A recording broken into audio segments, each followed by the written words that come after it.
Olá pessoal, vamos então dar continuidade ao MASP. Estamos chegando ao final da metodologia. Lembrando que no último vídeo nós trabalhamos o gráfico causa e efeito, identificando as causas fundamentais, as causas mais importantes. Então vamos partir desse ponto, vamos partir desse momento em que nós já sabemos o que potencialmente está mais influenciando os resultados que foram obtidos e que não são adequados, que não são desejados.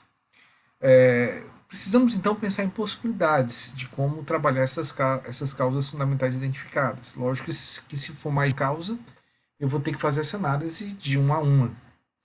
Mas chegamos ao momento em que precisamos estabelecer quais são as alternativas de solução que poderíamos eventualmente trabalhar. Lembrando que alternativas são caminhos possíveis, são possibilidades de solução de uma determinada questão, cabendo então, após essa elaboração, identificar aquela que melhor se enquadra. É aquilo que a gente conversou no começo da metodologia.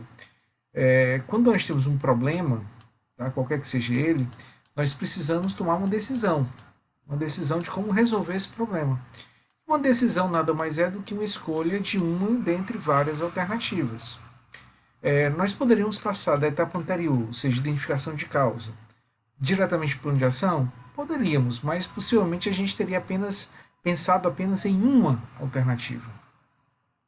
Não necessariamente essa alternativa seria a melhor. Então, o grande objetivo desse momento é também uma fase opcional, não é uma fase mandatória.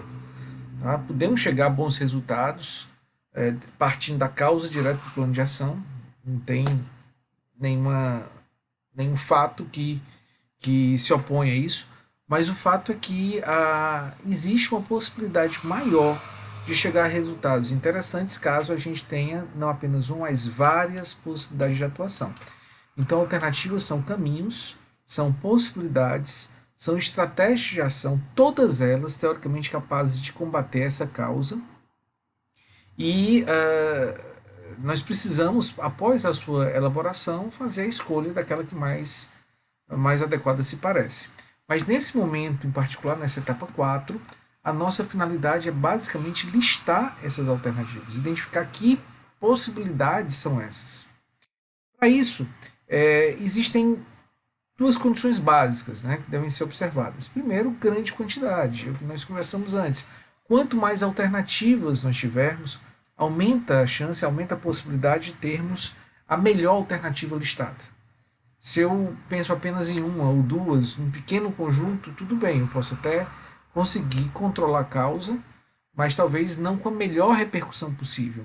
Se eu penso em outras possibilidades, eu posso encontrar o caminho que seja, além de capaz de solucionar a questão, mais barato, mais rápido, mais adequado em termos de qualidade, que tem um impacto positivo no cliente. Então, o objetivo da quantidade é semelhante ao do brainstorming, que nós já estudamos. A quantidade gera qualidade. Quanto mais alternativas, maior a chance de eu ter uma alternativa de alta qualidade.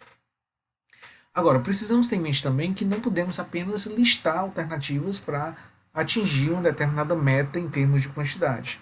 É necessário que todas elas sejam viáveis. Tá? Tudo bem que a gente pode até mudar de opinião depois, ou seja, achamos que algo seria possível, mas no final a gente viu que era inviável. Mas é interessante que se procure fazer, ao elaborar, ao propor uma alternativa, uma análise preliminar de viabilidade, englobando alguns aspectos. Por exemplo, aspectos econômicos, viabilidade econômica. O que é isso? A empresa tem que ter condições de bancar essa alternativa. Tem que ser algo que seja financeiramente viável. Mesmo que a empresa não tenha o capital disponível, que ela considere interessante, viável, possível fazer, por exemplo, um empréstimo, captar capital de terceiros, mas ela tem que ser está dentro das condições econômicas e financeiras da empresa. Outra questão importante é a viabilidade tecnológica. Tecnológica não é só a empresa ter a tecnologia, ter equipamentos, ter sistemas, mas também ter conhecimento, ter condição de colocar a alternativa em prática. Às vezes a empresa tem dinheiro, ela adquire uma tecnologia muito sofisticada, mas ela não consegue colocar aquela tecnologia em prática. Então, o resultado não é bom exatamente porque ela não tem esse conhecimento disponível. Viabilidade organizacional é outro ponto importante. O que é a viabilidade organizacional? Aquela ação que nós estamos propondo tem que ser compatível com a estrutura da empresa, com o modo como a empresa funciona hoje, com seus processos, com as suas rotinas. Se você tem que mudar todos os processos, mudar toda a estrutura para implementar algo diferente, talvez a chance de insucesso seja muito grande. Então, em alguns casos, é melhor pensar em algo mais compatível com a realidade atual da empresa do que fazer uma mudança extremamente radical que implicaria na reformulação de toda a organização. Isso é um ponto a se pensar. Temos também a viabilidade em termos de tempo, de prazo. Muitas vezes você tem um prazo legal, às vezes você tem um prazo estabelecido pela empresa, ou em algumas situações simplesmente porque a empresa está perdendo muito dinheiro, não vai se sustentar por muito tempo. Então, algumas alternativas podem não ser viáveis porque demorariam muito tempo para ser implementadas. É outra questão importante. E, finalmente, algo que às vezes é deixado de lado, é esquecido, mas que não pode, tem que ser analisado, é a viabilidade humana ou comportamental, que diz respeito à aceitação das pessoas, à compatibilidade com a cultura, a, a, ao fato de ter as lideranças informais da empresa do lado dessa mudança. Muitas vezes você tem alternativas que atendem a tudo isso. Todos os 4 primeiros itens estão contemplados, mas as pessoas não aceitam. A resistência é muito grande. Vai mudar muito a cultura, vai mudar muito o relacionamento entre essas pessoas. A resistência vai ser tão alta que talvez seja melhor pensar em uma alternativa que tecnicamente seja até um pouco inferior, mas que possa ser implementada na sua plenitude. Então é fundamental fazer uma análise prévia em relação a isso, para diminuir a chance de chegar no final e concluir-se que aquilo que se pensou simplesmente é inexequível. Nós temos basicamente 2 tipos de alternativas de solução. A primeira é a corretiva e a segunda é a imediata. Qual é a grande diferença entre elas? A corretiva é aquela que consegue trabalhar diretamente a causa fundamental. Então, aquela causa que nós identificamos lá no causa e efeito, aquela que nós consideramos prioritária, fundamental, aquela causa ou causas. Se a nossa medida, se o que nós estamos intencionando fazer tiver condição de trabalhar, de mitigar, de controlar essa causa, ela é corretiva.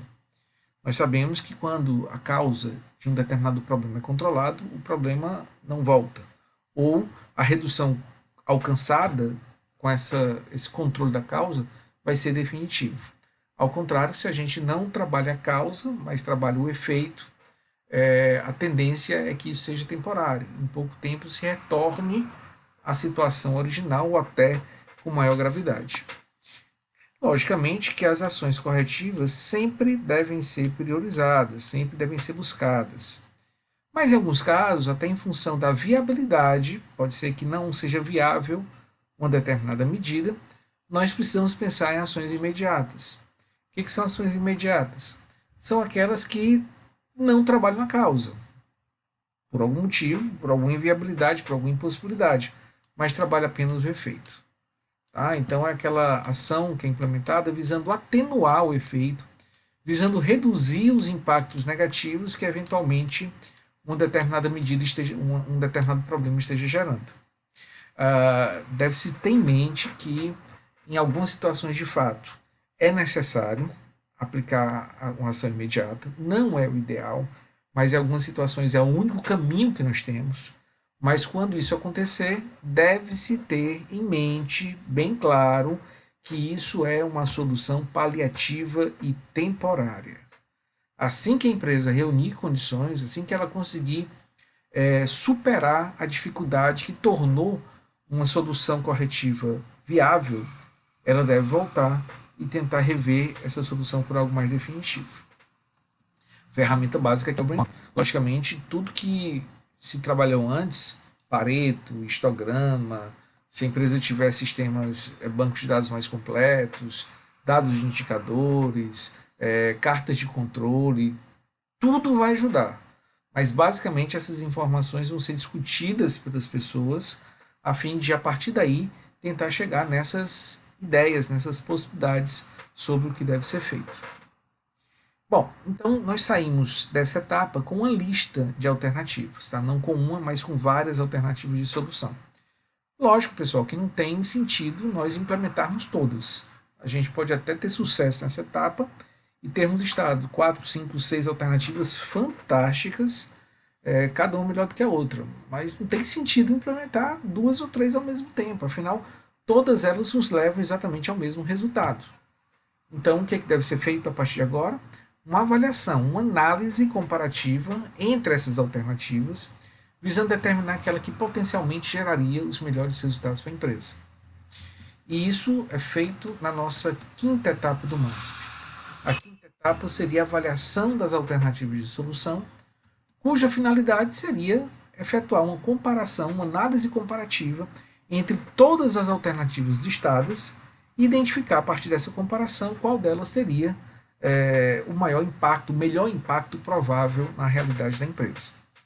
Para isso, é fundamental que nós definamos critérios. Quanto melhor forem definidos esses critérios, melhor. Afinal, se eu não tiver critérios claros, definidos sobre como essa comparação deveria ser feita, vai ficar algo muito subjetivo, algo muito interpretativo e muito pessoal. Então, eu defino os meus critérios, outra pessoa define os dela e logicamente vai ser muito difícil chegar a um consenso a partir daí, chegar a uma decisão minimamente objetiva. Então existem alguns critérios que podem ser importantes. Tempo, por exemplo.